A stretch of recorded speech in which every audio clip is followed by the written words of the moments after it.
In addition to all that, an academic All-American. Abby Steiner in the middle there. Megan Moss of Kentucky.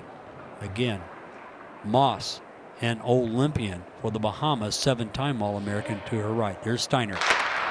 Out of the blocks, very characteristic low arm drive. We've seen that before. We've seen Steiner since she's been here as a freshman. Going in, Steiner now, 1 lap to go. 400 here is just a lap and about a lap and a third. Steiner into the back straightaway. This is Steiner now. They'll run diagonal out of their lane. You see the All-Americans and Olympians right behind her. Steiner way out ahead. She'll blend now into the curve. Steiner with about 100 meters to go. And again, literally put the Wildcats on her back last year in the outdoor championships. Led them to a 3rd place finish as a team. Abby Steiner coming across that line in the 400. And an easy run there, 51.74 for Steiner. That's a U.S. leader, the fastest time in the United States this year. Granted, we're only 14 days into the year. Abby Steiner, college's #1 athlete, the former Wildcat. And we'll take a look. Steiner holds control. No athlete that I've seen been around this sport now for almost 60 years has the arm drive that this young lady has. Some say a little orthodox. I say biomechanically very efficient. Arms go right to the midline, the sternum, right down there and no further back than the hip, no wasted motion.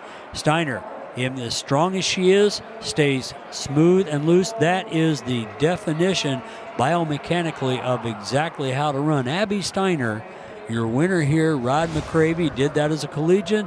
Now, a professional, the contract with Puma helping support her during the time as she trains right here in Kentucky. Steiner then takes the 400 at the Rod McCravey. So that was kind of fun to see. That's a treat for you out on the stream. I hope you enjoyed that. If you're here in person, they got to see that and they didn't have to pay 1 red cent to get in the door. We're very proud that we do not charge admission here at Kentucky to a lot of our athletic events and track and field. In my tenure over this last 12, 13 years, I've never seen them charge a penny. So congratulations again to Abby Steiner, the 2-time NCAA champion. Again, she is a world gold medalist, graduated kinesiology exercise science major, 3.8. Again, academic All-American, full package right there. That's the best in college track and field, Abby Steiner. You see the shot put underway.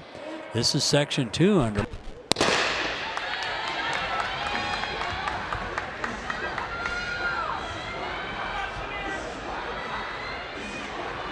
So Ashante Denton for the Razorbacks will be running out of lane 3. Nicole Jurgen for representing Great Britain in lane 4. Shamir Little missed everything for the United States for many years. She's in lane 5. And Abby Steiner for the United States in lane 6. She is at the break. Steiner running at 23.24. Shamir Little at 23.53.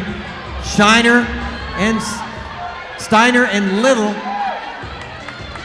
coming into the finish. Abby Steiner, former Kentucky Wildcat, and Shamir Little, and it's Steiner with the lead. 50.59. And that is a new Razorback meet record, just off the Tyson Center record of 50.54. Abby Steiner, 50.59.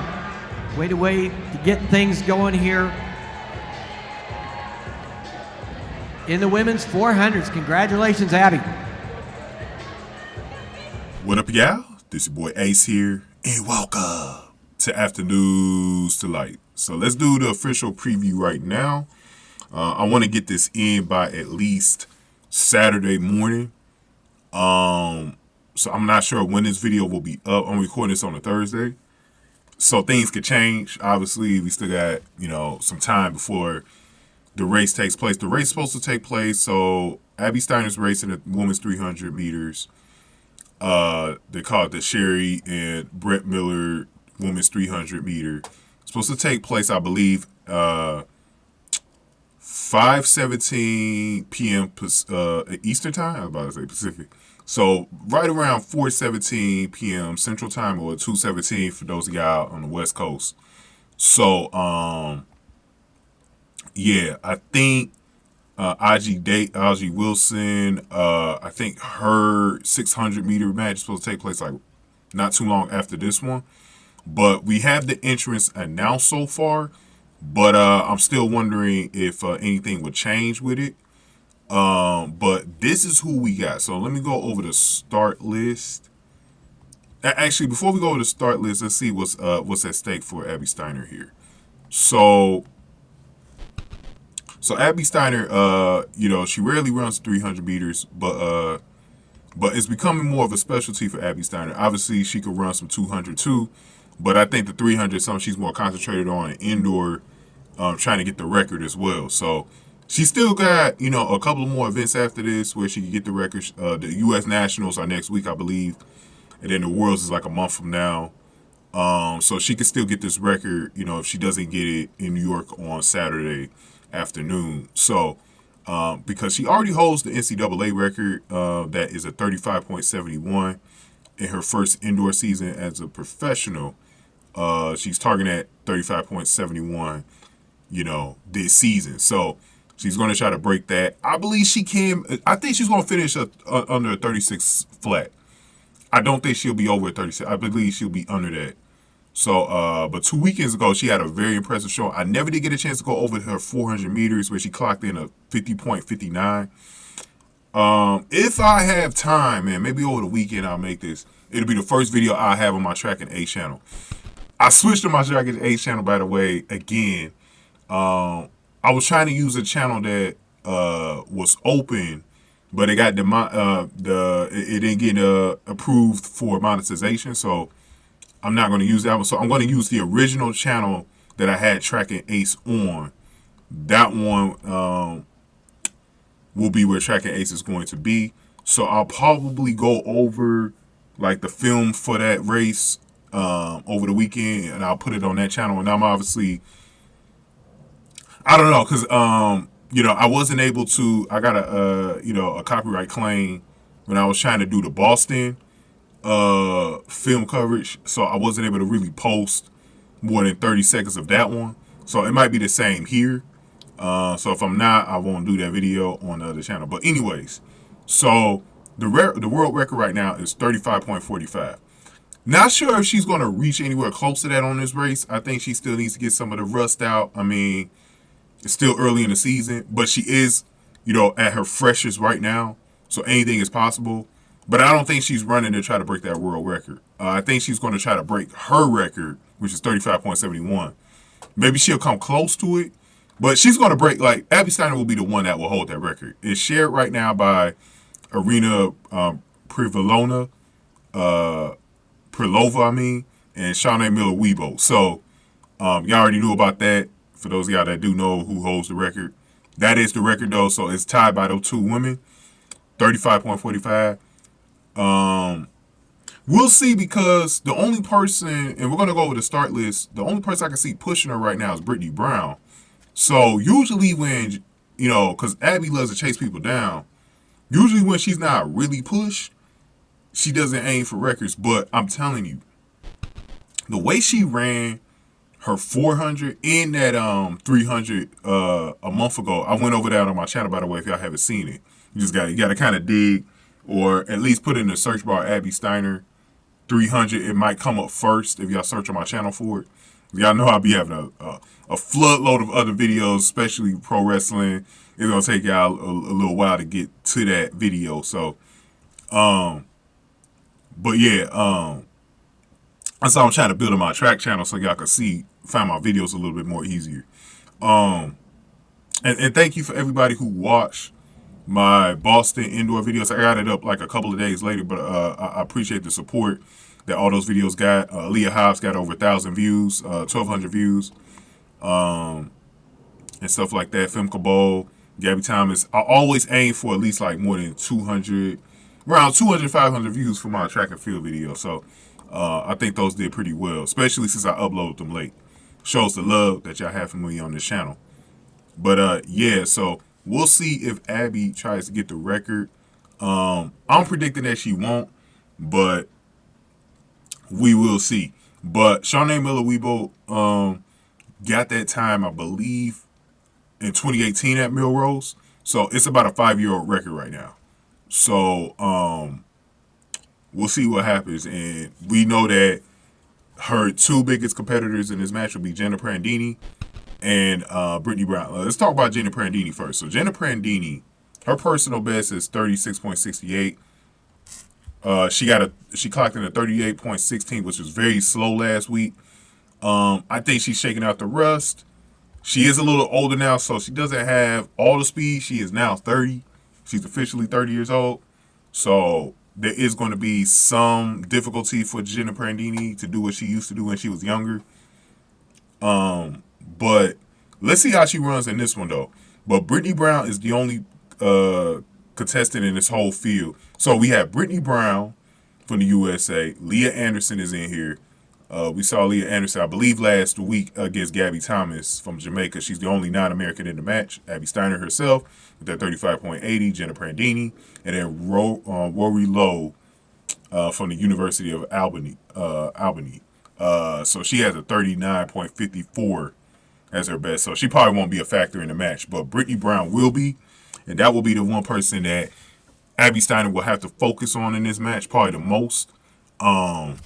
Because Brittany Brown, like I said, has already had under a 36 flat score. I do believe, my prediction right now is that Abby Steiner will dominate this. Abby Steiner will no doubt dominate this field. She will come in first. It's just a matter if she gets the record or not. That's pretty much all of what's in there. Is will she get the record or not? You know what I mean? I think that's all this. I think Brittany Brown's going to have something to say about it. And I feel like Brittany Brown, now she hasn't ran yet this season, I don't believe. But I do feel like, I think she's run on the collegiate level, but I don't think she's run on the pro level yet. This will be the actual first pro race for both Abby and Brittany. So this will be there on some type of pro soil. And, I remember asking, has Abby ever done the Armory at Millrose? She said she was there when she was younger.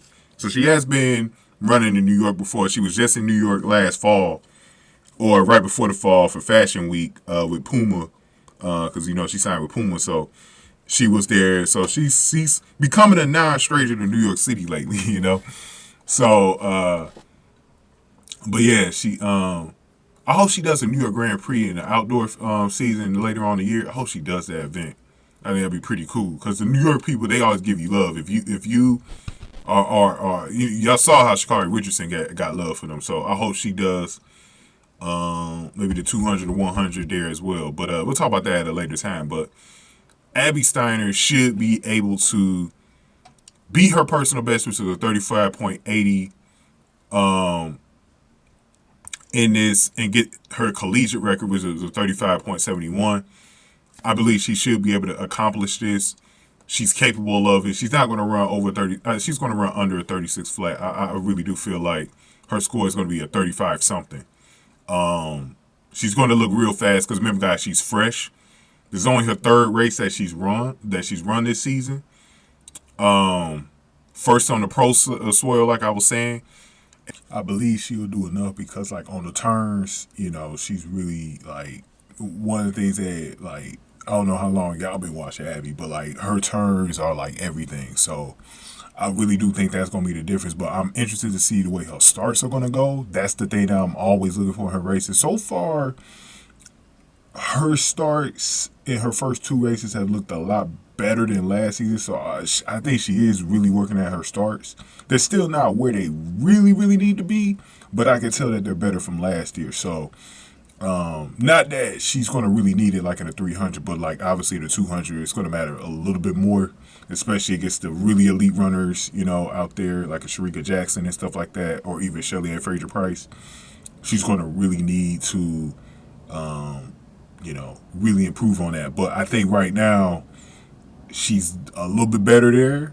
And like I said, one of the things, for those of y'all that haven't seen Abby this year yet, you will notice something different about her. Just her speed is different.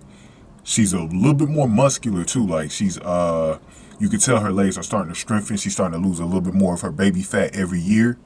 And her legs are fresh. Her legs are fresh because a lot of you guys didn't see her till about probably at the earliest the college nationals. The college finals, and then probably the U.S. nationals. By that point, her legs were dead. So you're gonna see a little bit of a different Abby. Like she won't be really laboring, because I'm telling you, in her first 2 races, she didn't even look tired in either one. And that's one of the things that you're going to notice about Jenna Prandini, because we know about Jenna Prandini in the last, like, even in the 200, like the last 50 to 100 meters, this girl always slows down because she's not in, like, her stamina isn't made for those type of races. So you'll probably notice it even more in the 300. I saw that with Gabby Thomas last week, and Akil Basinska really did a good job late there. So I wish she was in this race. I would have loved to have seen Abby run against Abby Kilbasinska, but we'll probably have to wait until Worlds. So let me know y'all early thoughts, and I'm gonna come back to wrap this up, y'all. Okay, you guys, make sure y'all going ahead and hit the like button, comment, and share the video. Also, make sure you guys also donate to the channel by hitting the thanks button below, or you can hit up the Cash App, $SAC Exchange, to send any donation to the Cash App.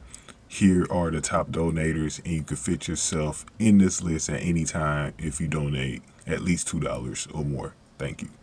So yeah, y'all, what we're gonna do is on Saturday, hopefully I can leave a poll up for you guys, or ask you who you think is gonna win this match. I mean, I think it's gonna be obvious. And I might have another poll with that, ask you guys if you think she's going to break her own record, or she's going to break the world record, or she's not going to break it at all. Like, I'm going to give you guys 3 options in there. So I'll give it all. I'll give those 2 polls out then, and we'll see where they are. And I'm going to reveal the results after Saturday's race. And I should have a video for Saturday's race no later than Sunday morning. I'm going to work on trying to get that recorded sometime that night after the race. So we'll see how it goes. But definitely tune in. It's her first national TV race of the season, and her first as an official pro here at the Millrose Games. For those of you guys in the States, it will be on NBC at 4 p.m. Eastern Time. The race itself happens, I believe, at 5:17 Eastern Time, if I'm not mistaken. So it'll be, so I think it's going to be 5:17 Eastern Time, 4:17 Central Time. So that'll be in the second hour of the program. So that'll be in the second hour. We'll see Abby against Brittany Brown and Jenna Prandini and Leah Anderson and Rori Lowe. So let's see how this goes, guys. I'm very interested to see the way this goes, man. Shout out to Jacob the analyst, as always, man. Definitely my brother from another mother on this YouTube thing. So definitely check him out, as well as I know he's going to break down this race. I don't know if he'll do a preview, but I know he's definitely going to break it down after the race. So definitely check his stuff out. And everybody else on YouTube, salute to everybody who does break this race down after it happens, man. It's just good to see track back. You know what I mean? So thank y'all for watching. After News Delight.